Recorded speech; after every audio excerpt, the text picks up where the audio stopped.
अस्सलाम वालेकुम स्टूडेंट्स, कैसे हैं आप लोग। स्टूडेंट्स, आज हम चैप्टर नंबर 4 का थ्योरेटिकल पोर्शन ख़त्म होने के बाद एक्सरसाइज के शॉर्ट क्वेश्चंस करेंगे। और इसमें शॉर्ट क्वेश्चन जो आपके ALP यानी जो स्मार्ट सिलेबस के अकॉर्डिंग हैं, उन शॉर्ट क्वेश्चंस को हम यहाँ पे करेंगे।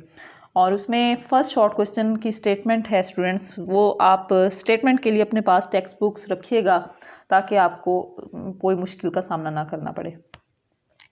अ person holds a bag of groceries while standing still talking to a friend.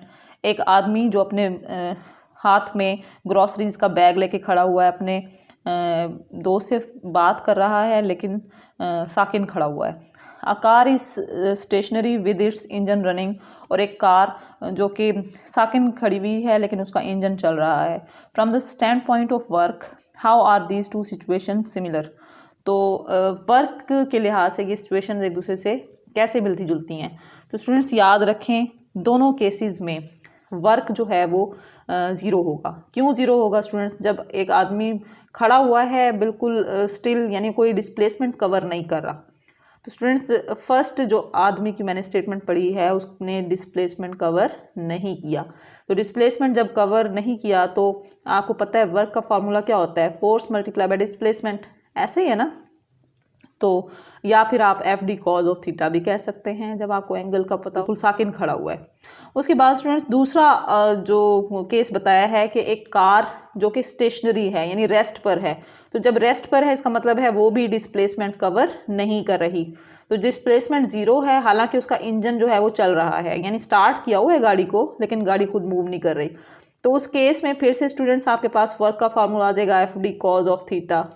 तो इसका भी वर्क कितना हो जाएगा सिचुएशन में, ज़ीरो ही हो जाएगा। तो इसका मतलब ये है कि दोनों की सिचुएशन इस तरह से सिमिलर है कि दोनों का वर्क डन कितना है, ज़ीरो, अकॉर्डिंग टू फिजिक्स। ठीक हो गया स्टूडेंट्स। इसके बाद नेक्स्ट हमारे पास शॉर्ट क्वेश्चन है 4.2 और इसकी स्टेटमेंट है calculate the work done in kilo joules in lifting a mass of 10 kilogram.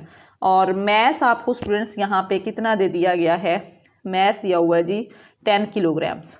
और at a steady velocity through vertical height, और हाइट वर्टिकल हाइट आपको दे दी गई है जी 10 मीटर्स की। और आपसे कहा जा रहा है आपने वर्क कैलकुलेट करना है, कैलकुलेट वर्क, लेकिन किस में यूनिट आपको दिया हुआ है, किलो जाउल्स में। आपने वर्क कैलकुलेट करना है लेकिन किस में, किलो जाउल्स में। ठीक हो गया स्टूडेंट्स। तो अब आपने यहाँ पे वर्क किस तरह से करना है कैलकुलेट। तो आपको पता है यहाँ पे जो फोर्स होगी वो फोर्स क्या होगी आपके पास, वो होगी फोर्स ऑफ ग्रेविटी, और उसका फार्मूला होता है, और वर्क का फार्मूला हम यहाँ पे अप्लाई करेंगे F मल्टीप्लाई बाय D। और यहाँ पे F जो है वो फोर्स ऑफ ग्रेविटी है, उसकी जगह पे mg लिख देंगे, और डिस्प्लेसमेंट वर्टिकल हाइट के बराबर है, इसको हम h के बराबर लिख देंगे। अब आप यहाँ पे सवाल करेंगे कॉज ऑफ थीटा क्यों नहीं लिखा। हमने स्टूडेंट्स वर्क एनर्जी प्रिंसिपल पढ़ा है। तो किसी भी बॉडी को जब हम नीचे से ऊपर की तरफ लिफ्ट करते हैं तो उसमें जो वर्क हो रहा होता है वो स्टोर्ड पोटेंशियल एनर्जी के बराबर होता है। तो इस वजह से यहाँ पे जो इंक्रीज़ हो रही है पोटेंशियल एनर्जी, तो वर्क डन बराबर हो जाएगा इंक्रीज़ इन पोटेंशियल एनर्जी। इसी वजह से हम फार्मूला यूज़ करेंगे mgh FD cause of theta की जगह पे। ठीक हो गया। तो स्टूडेंट्स अब हम इनकी वैल्यूज़ पुट करते हैं, आइए। और यहाँ हम m की जगह पे क्या लिख देंगे, हाँ जी स्टूडेंट्स, m हमारे पास है 10 किलोग्राम्स, g की वैल्यू होती है हमारे पास 9.8 मीटर पर सेकंड स्क्वायर, और h की वैल्यू होगी 10। तो हमारे पास आंसर कितना आ जाएगा, 98 मल्टीप्लाई बाय 10, और इसका आंसर आ जाएगा 980, और ये आ जाएगा जाउल के इक्वल। लेकिन स्टूडेंट्स आप याद करें तो स्टेटमेंट में हमसे पूछा गया कि वर्क हम कैलकुलेट करें किलो जाउल्स में, तो इसको आप 1000 पे डिवाइड कर दें। तो 980 डिवाइडेड बाय 1000, तो ये स्टूडेंट्स आपके पास आंसर आ जाएगा 0.98, और ये आपके पास 980, ये आंसर हो जाएगा किलो जाउल्स में। ठीक हो गया स्टूडेंट्स। अब नेक्स्ट हमारे पास शॉर्ट क्वेश्चन की स्टेटमेंट है, short question number 4, in which case is more work done. दो केसेस बताए गए हैं किस में काम ज़्यादा हो रहा होगा। तो हम ये 4.4 शॉर्ट क्वेश्चन कर रहे हैं। इसकी स्टेटमेंट है कि when a 50 kilogram bag of books, एक बुक्स का बैग है और उसका मैस आपको दे दिया गया है 50 किलोग्राम। ठीक हो गया। और आपसे कहा गया है कि ये लिफ्ट किया गया है, ऊपर की तरफ इसको उठाया जा रहा है और इसकी जो वर्टिकल डिस्टेंस h है वो है 50 सेंटीमीटर, और इसको आप मीटर्स में भी कन्वर्ट कर सकते हैं स्टूडेंट्स। तो आप क्या करेंगे, 100 पे डिवाइड कर लेंगे, 0.5 मीटर्स के इक्वल आ जाएगा। फिर आपसे कहा गया है जी आपने इसका वर्क डन कैलकुलेट कर लेना है। ठीक हो गया। उसके बाद दूसरा केस है when a 50 kilogram crate is push through. अच्छा जी, मैस दूसरा जो है वो है 50 किलोग्राम और उसको पुश किया जा रहा है, धकेला जा रहा है, और डिस्टेंस कितना उसने कवर किया है वो है जी 2 मीटर्स का, और across the floor with a force of 50 Newton, और फोर्स आपको दे दी गई जी 50 न्यूटन की। अब दोनों सूरतों में आपने वर्क डन कैलकुलेट करना है स्टूडेंट्स। तो इसमें हम फर्स्ट करें, इसको वर्क W1 का नाम दे देते हैं। तो W1 के लिए हमारे पास फार्मूला आ जाएगा W1 is equal to M, इसको मैं M1 का नाम दे देती हूँ और स्टूडेंट्स इसको मैं M2 का, ताकि दोनों में डिफ्रेंशिएट कर सकें। M1 G multiply by H। ठीक हो गया स्टूडेंट्स।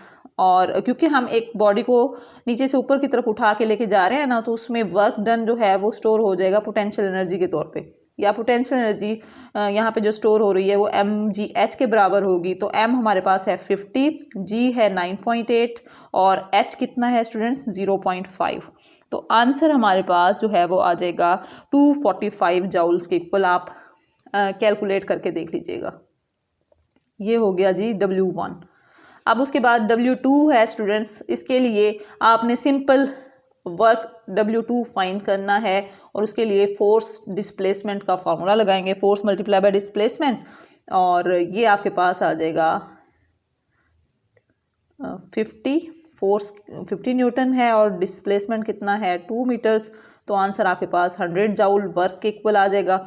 और ये आप देख लें, अब आपने दोनों के वर्क तो कैलकुलेट कर लिए केसेस के, लेकिन अब आपसे कहा जा रहा है कौन सा वर्क ज़्यादा है। तो आपको पता है W1 ज़्यादा है, तो आप यहाँ पे लिख देंगे W1 is greater than W2। जब तक आप ये वाली बात नहीं लिखेंगे आपको शॉर्ट क्वेश्चन आपका कंप्लीट नहीं होगा। उसके बाद स्टूडेंट्स नेक्स्ट आपका शॉर्ट क्वेश्चन है short question number 5। An object has 1 joule of potential energy, explain what does it mean. आपने स्टूडेंट्स पढ़ा हुआ है 4.5 शॉर्ट क्वेश्चन है, आपने पढ़ा हुआ है कि हम एनर्जी किसको कहते हैं। एनर्जी होती है students ability of a body to do work, of a body to do work. अब 1 जाउल ऑफ पोटेंशियल एनर्जी का मतलब क्या है स्टूडेंट्स, कि उस बॉडी में एबिलिटी है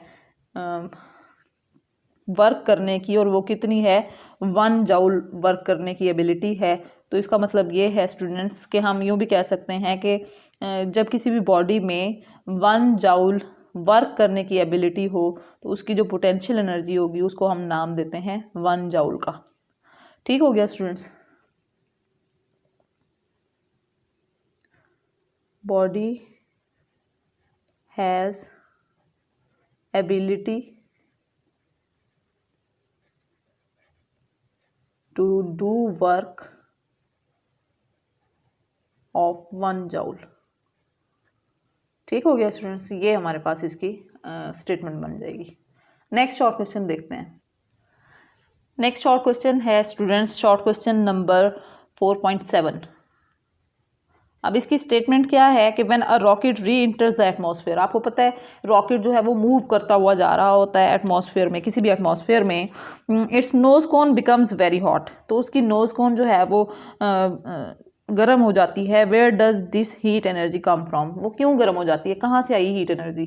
तो स्टूडेंट्स याद रखें, रॉकेट जो है जब वो मूव करके जा रहा होता है तो उसकी एनर्जी कौन सी होती है, काइनेटिक एनर्जी। ठीक है स्टूडेंट्स, उसकी एनर्जी कौन सी होती है, मोशन की वजह से कौन सी एनर्जी होती है, काइनेटिक एनर्जी। अब इस काइनेटिक एनर्जी का कुछ हिस्सा जो है, चूंकि वो एटमॉस्फेयर में से मूव करके जा रहा है, वहाँ पे डस्ट पार्टिकल्स वगैरह मौजूद होंगे, तो एयर और डस्ट पार्टिकल्स के साथ जो फ्रिक्शन में कुछ एनर्जी का कुछ हिस्सा जो है वो वर्क डन के लिए यूज़ हो जाएगा। Work done against friction. ठीक है, अब फ्रिक्शन किसके साथ होती है? एयर वगैरह के साथ, डस्ट पार्टिकल वगैरह के साथ जितनी भी फ्रिक्शन होगी उसके लिए जो वर्क डन हो रहा है, काइनेटिक एनर्जी का कुछ हिस्सा इसमें ज़ाया हो रहा है। ठीक है स्टूडेंट्स, और ये जो ज़ाया हो रहा है ये किसके तौर पे अपीयर हो रहा है? हीट के तौर पे। ये किसके तौर पे अपीयर हो रहा है स्टूडेंट्स? हीट के तौर पे। ठीक है, due to this heat energy हम कहेंगे कि नोज कोन क्या हो रही है? रॉकेट की हॉट हो रही है। अब हम students short question number 4.9 discuss करेंगे और उसकी स्टेटमेंट क्या है? A girl drops a cup from a certain height which breaks into pieces, list the possible energy changes. क्या what changes, energy changes are involved? तो स्टूडेंट्स एक cup आपने हाथ में पकड़ा हुआ है, किसी लड़की ने हाथ में पकड़ा हुआ है स्टूडेंट्स, और वो ज़मीन की सतह से या फर्श से सम हाइट पर मौजूद है। अब जब ये कप उसने हाथ में पकड़ा हुआ है तो उसकी जो एनर्जी है वो ग्रेविटेशनल पोटेंशियल एनर्जी है। स्टूडेंट्स पोजीशन की वजह से जो एनर्जी होती है वो ग्रेविटेशनल पोटेंशियल एनर्जी होगी। जैसे ही वो नीचे ज़मीन पर गिरना शुरू होगा तो स्टूडेंट्स मूव करना शुरू हो गया तो कौन सी एनर्जी होगी? Kinetic energy. Kinetic energy due to motion of the body होती है। और जैसे ही स्टूडेंट्स वो कप ज़मीन पर गिरेगा वो टूट जाएगा टुकड़ों में, तो वो हीट में, साउंड में, जो काइनेटिक एनर्जी है हीट में, साउंड में, और जो कप डिफरेंट टुकड़ों में टूट चुका है उन टुकड़ों के मूवमेंट की वजह से kinetic energy of moving pieces में कन्वर्ट हो जाएगा। तो स्टूडेंट्स ये जो एनर्जी चेंजेस हैं वो क्या क्या हुए हैं कि ग्रेविटेशनल पोटेंशियल एनर्जी जब हाइट पर मौजूद था कप वो चेंज होना शुरू हो जाएगी मूवमेंट की वजह से काइनेटिक एनर्जी में, काइनेटिक एनर्जी हीट, साउंड और kinetic energy of moving pieces में चेंज हो जाएगी।